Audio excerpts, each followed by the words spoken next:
अमेरिकी राष्ट्रपति Donald Trump ने एक नया वीजा प्रोग्राम शुरू किया है जिसे उन्होंने ट्रंप गोल्ड कार्ड का नाम दिया। उन्होंने घोषणा की कि लोग बुधवार दोपहर से इस गोल्ड कार्ड नागरिकता के लिए आवेदन कर सकेंगे। राष्ट्रपति ट्रंप का यह कहना है कि नए वीजा प्रोग्राम से अमेरिकी खजाने में अरबों डॉलर का इजाफा होगा। ट्रूथ सोशल पर पोस्ट करते हुए अमेरिका के राष्ट्रपति ट्रंप ने लिखा, अमेरिका सरकार का ट्रंप गोल्ड कार्ड आज से शुरू, योग्य और जांचे परखे लोगों के लिए नागरिकता का सीधा रास्ता, बहुत उत्साहजनक। हमारी कंपनियां अब अपनी कीमती प्रतिभाओं को रोक कर रख सकेंगी। लाइव साइट 30 मिनट में खुल रही है। ट्रंप ने आगे ये बताया कि मेरे लिए और देश के लिए बहुत उत्साह की बात है कि हमने ट्रंप गोल्ड कार्ड लॉन्च कर दिया है। इससे मिलने वाला पूरा पैसा अमेरिकी सरकार को जाएगा। ये ग्रीन कार्ड जैसा है पर इससे ज्यादा फायदे होंगे। कंपनियां किसी भी कॉलेज में जा सकेंगी, कार्ड खरीद सकेंगी और उस व्यक्ति को अमेरिका में रख सकेंगी। ये हमारे देश में बड़े प्रतिभाशाली लोगों को लाने का मौका देगा। गोल्ड कार्ड के लिए भारी भरकम फीस चुकानी होगी जिसका भारतीयों पर असर पड़ना तय है। राष्ट्रपति ट्रंप ने यह भी कहा कि कई प्रतिभाशाली छात्र कॉलेज से पास होने के बाद भारत, चीन या फ्रांस लौट जाते हैं। उन्होंने कहा, कंपनियां बहुत खुश होंगी। मुझे पता है एप्पल के टिम कुक भी काफी समय से इस बारे में बात कर रहे थे। उन्होंने कहा कि ये एक बड़ी समस्या है लेकिन अब नहीं रहेगी। इसके अलावा हम उम्मीद करते हैं कि इस कार्यक्रम से अमेरिकी खजाने में अरबों डॉलर जमा होंगे। ट्रंप पहले भी ऐसे गोल्ड कार्ड जैसे वीजा योजना की बात कर चुके हैं जिसका उद्देश्य अमीर या अत्यधिक कुशल विदेशी नागरिकों को आकर्षित करना है ताकि अमेरिका में शीर्ष प्रतिभा और बड़ा निवेश आए। ट्रंप के गोल्ड कार्ड के लिए कुछ शर्तें भी हैं। व्यक्तिगत आवेदक को अमेरिकी खजाने में 10 लाख डॉलर यानी कि $1 मिलियन का योगदान देना होगा। वहीं कंपनी द्वारा स्पॉन्सर किए गए आवेदक को $20 लाख देना होगा और साथ ही $15,000 की नॉन रिफंडेबल प्रोसेसिंग फीस भी होगी। एक तीसरा विकल्प प्लैटिनम कार्ड भी प्रस्तावित था जिसमें कोई व्यक्ति $50 लाख यानी कि $5 मिलियन देकर साल में 270 दिन अमेरिका में रह सकता था बिना विदेशी आय पर अमेरिकी टैक्स दिए। ये साफ नहीं है कि ये योजना अभी भी शामिल है या फिर नहीं। वेबसाइट ये भी बताती है कि सिर्फ पैसा होना ही अमेरिका में एंट्री की गारंटी नहीं है। आवेदक को स्थायी निवास के लिए योग्य होना चाहिए, कानूनी रूप से प्रवेश योग्य होना चाहिए और वीजा स्लॉट उपलब्ध होना चाहिए। अमेरिकी इमिग्रेशन नियमों के तहत गोल्ड कार्ड धारक EB1 या EB2 वीजा कैटेगरी में आएंगे। ये वीजा आमतौर पर असाधारण योग्यता वाले लोगों को दिए जाते हैं जैसे टॉप रिसर्चर, फेमस प्रोफेसर, बड़े कलाकार या बिजनेसमैन लीडर्स। इनसे स्थायी निवास यानी कि ग्रीन कार्ड और आगे चलकर नागरिकता का रास्ता भी मिलता है। ट्रंप गोल्ड कार्ड के लिए आवेदकों को भारी भरकम रकम चुकानी होगी। यदि आम भारतीय कार्ड लेना चाहे तो उसे $1 मिलियन यानी कि लगभग 9 करोड़ रुपए चुकाने होंगे। $5 मिलियन लगभग 44 करोड़ रुपए में धन कुबेर गोल्ड कार्ड हासिल वो कर सकेंगे।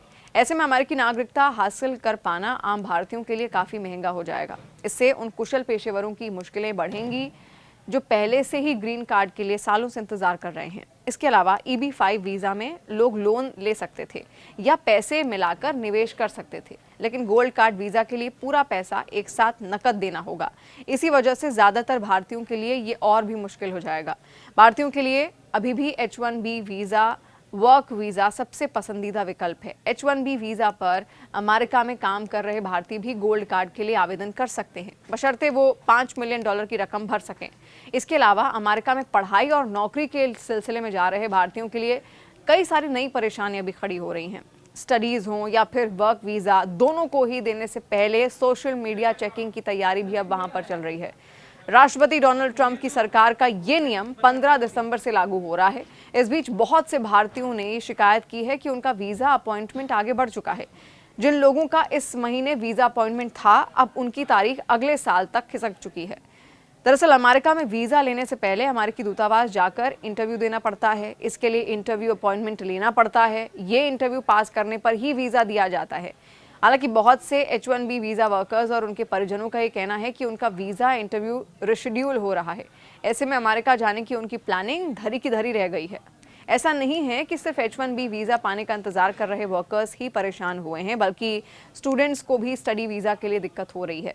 वीजा इंटरव्यू की तारीखें आगे बढ़ाने पर को लेकर भारत में मौजूदा अमेरिकी दूतावास की तरफ से सफाई भी पेश कर दी गई है। दूतावास ने एक पोस्ट में बाकायदा ये कहा था, वीज़ा आवेदक सावधान, अगर आपको ईमेल से सूचना मिली है कि आपका वीज़ा अपॉइंटमेंट रिशेड्यूल कर दिया गया है तो मिशन इंडिया आपकी नए अपॉइंटमेंट तारीख पर आपकी सहायता करने के लिए तत्पर है।